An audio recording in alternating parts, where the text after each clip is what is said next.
beberapa orang tuh ada yang protes kayak apa kalau di Indonesia PPKM ya, kayak PPKM ada terus lah gitu ya, segala rupa, anak kapan belajarnya, anak kapan.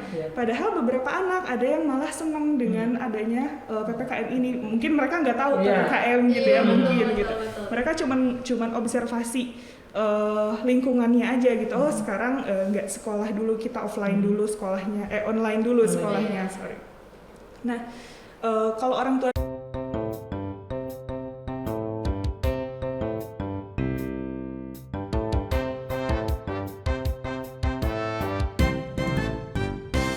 Assalamualaikum warahmatullahi wabarakatuh. Halo Pilopers, kembali lagi bersama saya Vicky Multajam dan rekan saya Afina Latifah dalam acara Podupi Podcast PAUD UPI, inspiratif dan motivatif. Wah, Teh Afina kayaknya lagi seneng gini nih hari ini. Oh iya dong. Ada yang berbeda? Seneng dong.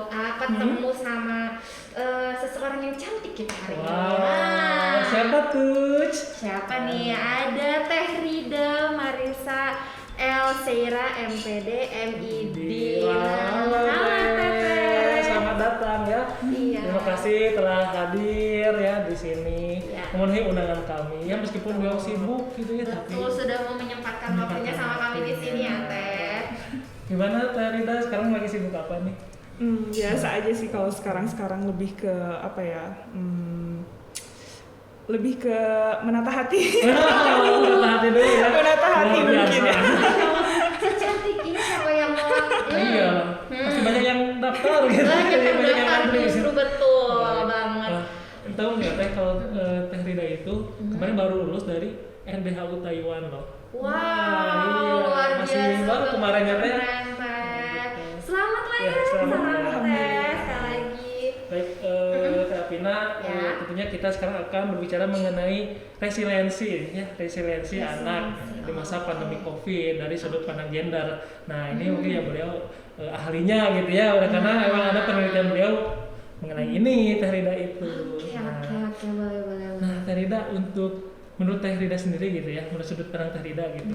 Nah resiliensi anak gitu ya pada saat pandemi COVID seperti ini tuh seperti apa gitu Teh? Kalau misalkan menurutku pribadi, resiliensi itu kayak bounce back gitu. Jadi kayak pantulan gitu. Jadi saat orang kena musibah, saat orang kena masalah gitu. Nah, dia tuh punya pertahanan diri yang dia itu bukan cuma bertahan tapi dia balik lagi ke posisi awal, bahkan dia lebih kuat lagi gitu. Nah, dalam konteks anak itu, anak tuh dipandangnya kan sebagai anak yang lemah, innocent gitu kan. Tapi ternyata di balik itu semua ketika ada pandemi, nah dia tuh tidak terpuruk dengan pandemi ini gitu. Dia tuh malah lebih kuat lagi, lebih aktif lagi, lebih kritis lagi gitu sih. Seperti itu. Jadi anak itu menjadi lebih kuat gitu ya dari sebelumnya. Emang sebelumnya itu nggak akan kuat gitu ya tanggapannya gitu, ternyata itu menjadi lebih kuat.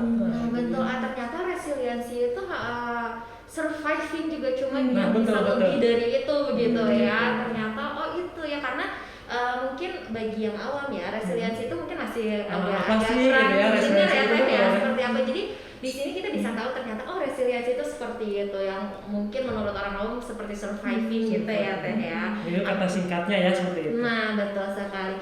Nah ya Teh, menurut Teh nih ya sekarang dampak pandemik ini nih Teh selama kita COVID-19 ini terhadap anak, Teh melihatnya seperti apa sih Teh? Kalau yang aku lihat dari dampak COVID ini ke anak, macam-macam. Kadang positif, kadang negatif, ada aja tetap gitu kan. Beberapa anak ada yang stres sendiri juga karena mereka biasanya main di luar, terus mereka nggak bisa kan main di luar karena COVID ini. Nah mereka tuh ada yang stres gitu, tapi memang stresnya anak jangan disamakan stresnya anak dengan stres orang dewasa, gitu kan. Nah mungkin dari tindakan yang jadi murung, dari tindakan yang mudah marah, mudah capek, itu kan bisa jadi indikasinya gitu kan. Nah beberapa ada yang menunjukkan sikap itu ya. Tapi beberapa juga ada yang malah lebih ceria di dalam rumah. Alasannya apa? Alasannya karena mereka lebih dekat sama orang tua. Nah ini jadi oh ternyata gitu kan. Kadang-kadang kan beberapa orang tuh ada yang protes kayak apa kalau di Indonesia PPKM ya, kayak PPKM ada terus lah gitu ya, segala rupa, anak kapan belajarnya, anak kapan, padahal beberapa anak ada yang malah senang dengan adanya PPKM ini. Mungkin mereka nggak tahu PPKM gitu ya, mungkin gitu, mereka cuman observasi lingkungannya aja gitu. Oh sekarang nggak sekolah dulu, kita offline dulu sekolahnya, online dulu sekolahnya, sorry. Nah kalau orang tua mikirnya kalau misalkan online terus ya gimana mereka sekolahnya, gimana ya gitu kan. Tapi kalau misalkan anak-anak enggak, mereka tuh malah kayak wah seneng nih main sama papa, wah ini seneng nih main sama mama ya, kayak gitu ternyata gitu. Malah beberapa orang kan sekarang udah mulai offline ya. Nah beberapa anak tuh ada yang kayak oh mama mulai kerja lagi gitu, yang kayak gitu, ayo main lagi kayak gitu. Jadi memang ada positif negatifnya. Karena kan selama PPKM itu kan orang tua juga WFH kan. Iya betul. Jadi memang kesempatan emas lah kalau memang anak ya bertemu dengan orang tuanya. Yang setiap hari kan. Betul. Mungkin di sana yang ada sosialisasi juga kan. Ya mungkin bermain, ya belajar dengan orang tuanya ya tanya. Lebih banyak waktu ya Kak. Ternyata ya tetap itu positifnya untuk anak juga jauh lebih bagus berarti ya, banyak keluarga gitu ya yang terdekatnya setiap hari di rumah gitu. Betul sekali. Mungkin tadi kan kalau misalnya dampak negatifnya ya tadi jadi ada murung mungkin ya karena ya emosi tidak stabil. Betul kan ya. Nah melihat seperti itu ya teh, bagaimana gitu perspektif orang tua terhadap resiliensi anak semasa pandemi ini gitu. Nah perspektif orang tua melihat anak seperti itu bagaimana gitu? Jadi itu macam-macam sebenarnya. Kalau misalkan kita ngobrol tentang resiliensi, kita bicara tentang resiliensi. Kadang-kadang beberapa orang nggak kenal apa itu resiliensi. Kadang-kadang kalau misalkan kita sangkut pautkan sama pandemi, orang taunya resiliensi itu antibodi diri. Sebenarnya enggak juga gitu kan. Memang ketahanan sih, resiliensi itu ketahanan. Tapi di sini resiliensi itu ada yang dilihat dari medikalnya ya, kayak daya tahan tubuh gitu. Ada yang dilihat dari sisi respon diri gitu kan, kayak sikap tadi, yang menunjukkan sikap tadi. Nah kalau misalkan menurut orang tua sendiri, orang tua nggak bilang kalau oh anak saya resilient, nggak gitu sebenarnya gitu. Tapi orang tua tuh bilang kayak oh anak ngerti kok di luar nggak bisa main dulu karena ini gitu kan, berarti oh si anak udah ngerti nih gitu kan, berarti oh nih ada muncul nih sisi resiliensi mereka gitu kan. Terus oh anak nggak stres tuh, kenapa nggak stres, kelihatan dari apa? Karena ternyata ketika Bandung dibuka nih ya, mal-mal di Bandung udah mulai buka. Nah beberapa orang tuh ada yang mengaku ke anaknya, dia bilang mau ini buka, kesana yuk gitu kan ya. Biasanya anak kan pasti gitu ya. Nah tapi anak ini enggak, mah jangan dong mah, takut, udah di rumah aja katanya kayak gitu. Nah itu ternyata kan di luar dugaan anak kayak gitu kan ya kan. Padahal orang tua ngajak anaknya kayak gitu karena orang tua takut si anaknya stres sebenarnya. Ternyata saat diajak, anak ternyata lebih ngerti gitu kan, lebih paham, lebih aware gitu sih. Iya ya, tapi ya betul ya, karena mungkin anak sekarang jauh lebih kritis juga dari tadi ya Teh ya, jadi dia daya resiliensinya mungkin jauh lebih maju lagi begitu ya, karena orang tua pun kadang banyak yang tidak menyangka ya anaknya bakal seperti itu gitu, berpikirnya jauh ke depan sana. Oke Teh, nah selama pandemi ini ya Teh ya, Teh menemukan ada isu-isu tentang gender apa gitu selama pandemi ini? Kalau misalkan dari penelitian yang kemarin, kalau penelitian kemarin itu awalnya saya kira tuh ada nih ya, oh ini kayaknya ada nih gitu kan ya, karena ada beberapa indikasi sebenarnya. Tapi setelah dirundingkan dengan dosen lah ya, dengan yang lebih ahlinya gitu kan, ternyata yang dimunculkan ini yang memang orang tua sampaikan ini ternyata dia adalah isu gender yang memang tanpa pandemi pun dia memang ada gitu. Tapi kebetulan aja saat itu saya penelitiannya saat pandemi gitu. Jadi jangan salah kaprah. Pertama jangan salah kaprah. Jangan-jangan ini isu gender itu sebenarnya isu yang memang ada sebelum pandemi, bahkan tanpa ada pandemi. Dan yang kedua sebenarnya kemarin itu aku jadi ambigu nih soalnya. Kemarin itu aku bahas resiliensi pandemi COVID itu ditinjau dari sudut pandang gender kan. Nah di sini tuh sudut pandang gender itu beda dengan isu gender sebenarnya gitu kan. Sudut pandang gender itu cara pandang kita untuk melihat secara sesuatu secara si gender ini, bukan isu gender gitu sebenarnya. Nah maksudnya dari sudut pandang gender itu gimana? Kayak misalnya kita ngelihat anak sama orang tua. Anak biasanya dipandang apa sih? Lemah gitu kan, helpless lah gitu ya. Orang tua dipandang apa sih? Dominan, kuat, betul. gitu kan. Nah itu tuh sama kayak kalau pakai sudut pandang gender itu kayak perpanjangan dari maskulinitas sama femininitas, di mana maskulinitas itu lebih dominan, lebih kuat, sementara femininitas dipandangnya lebih rentan, lemah, helpless. Dan di sini kan kita bisa lihat perpanjangannya si orang tua itu perpanjangan dari maskulinitas dan si anak ini perpanjangan dari femininitas. Nah ini yang ada ternyata selama pandemi, jadi bukan isu sebenarnya gitu. Jadi ilmu baru lagi kan Kang buat kita. Ini menjadi wawasan baru ini buat saya. Betul sekali. Mungkin yang Upi Lovers juga ternyata seperti ini loh, mengenai resiliensi anak gitu ya. Betul. Memang jadi hal baru, wawasan baru ya. Emang udah the best sekali ini tadi ini ya makannya.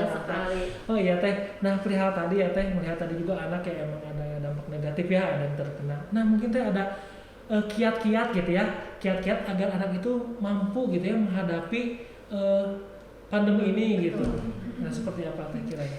Nah sebenarnya kalau misalkan dilihat dari sudut pandang kritis dari si resiliensi di pandemi ini gitu, beberapa banyak banget teori yang ada ibaratnya ada stage untuk resilient itu dia tuh bisa dikatakan resilient kalau udah ini gitu kan.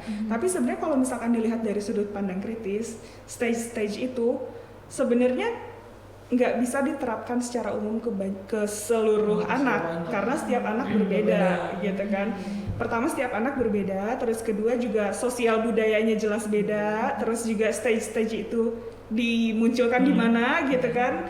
Dengan budaya kita fit apa enggak gitu kan. Sebenarnya nggak bisa kalau misalkan kita bilang kiat-kiat untuk resilient ibaratnya untuk mencapai resiliensi yang ideal gitu kan sebenarnya. Tapi kalau misalkan dibilang gimana agar anak bisa lebih resilient gitu, nah mungkin itu bisa gitu kan. Kalau saya pribadi gitu ya, kalau ngelihat hasil penelitian saya yang kemarin itu, mungkin dengarkan kata-kata anak sih, karena sebenarnya kadang-kadang itu kayak yang kita sangka anak stres kan. Betul. Terus tanpa bertanya kita ayo yuk kita ke mall aja gitu, tanpa persetujuan anak ke mall, padahal bisa jadi anak punya suara kayak tadi, jangan deh gitu, takut gini gitu kayak gitu. Sebenarnya lebih ke dengarkan suara anak gitu, tapi jangan lupa di satu sisi selain mendengarkan suara anak jangan sampai ibaratnya hilang kontrol. Maksudnya hilang kontrol itu apa ya? Kayak ibaratnya kalau misalkan anak ingin melakukan sesuatu, terus dengan alasan mendengarkan suara anak terus dibiarkan begitu saja, nggak gitu juga gitu. Iya. Iya. Oke, tadi jadi saya tertarik gitu ya. Mungkin dari penelitian Teteh kemarin gitu, apa sih Teh faktor penghambatnya gitu, ada faktor pendukungnya juga mungkin ya Teh ya, dalam resiliensi ini gitu kan kepada anak usia dini dari sudut pandang gender tadi Teh. Kalau misalkan dilihat sih sebenarnya yang paling utama itu sosial budaya. Sosial budaya paling mempengaruhi sih. Kalau misalkan dibilang yang paling menghambat, yang paling ini mungkin yang paling mempengaruhi lebih tepatnya gitu kan. Sosial budaya, terus banyak orang yang bilang sosialisasi. Tapi sebenarnya sosialisasi, jadi beberapa ahli bilang sosialisasi, tapi beberapa ahli juga ibaratnya menolak kalau dibilang sosialisasi. Karena kalau sosialisasi itu akan menguatkan si subordinate antara orang tua dan anak itu gitu. Itu kan yang tadi perpanjangan maskulinitas sama feminitas itu kan. Nah nanti itu akan menguatkan itu gitu. Seakan-akan sosialisasi itu anak sangat membutuhkan peran orang dewasa. Padahal sebenarnya anak sendiri yang menegosiasikan diri mereka untuk bisa resilient gitu. Bukan semata-mata dari sosialisasi itu gitu, tapi anak yang menegosiasikan diri mereka dengan lingkungan gitu sih. Luar biasa sekali ya. Jadi emang ya selain itu juga orang tua emang harus ada perhatian ya kepada anak. Seperti tadi kan tolong mendengarkan gitu ya perkataan anak, jadi jangan acuh tak acuh gitu ya, apalagi selama pandemi seperti ini gitu. Luar biasa ya. Mungkin ya waktu juga sudah di penghujung waktu ini ya, karena sebenarnya ini masih mau bincang-bincang lagi ya dengan Terina ini, masih banyak informasi yang harus kita gali juga sebenarnya, tapi ya karena mungkin waktu yang memang harus kita ya berpisah gitu ya. Terima kasih ya Terina telah hadir di sini dan juga pada UPI Lovers. Tetap stay tune ya untuk menonton ya Podupi dalam YouTube channel PAUD Pasca UPI ya. Jangan lupa untuk like, share, comment, and subscribe. Saya Piki Muntajam dan rekan saya Afina Latifah. undur diri. Wassalamualaikum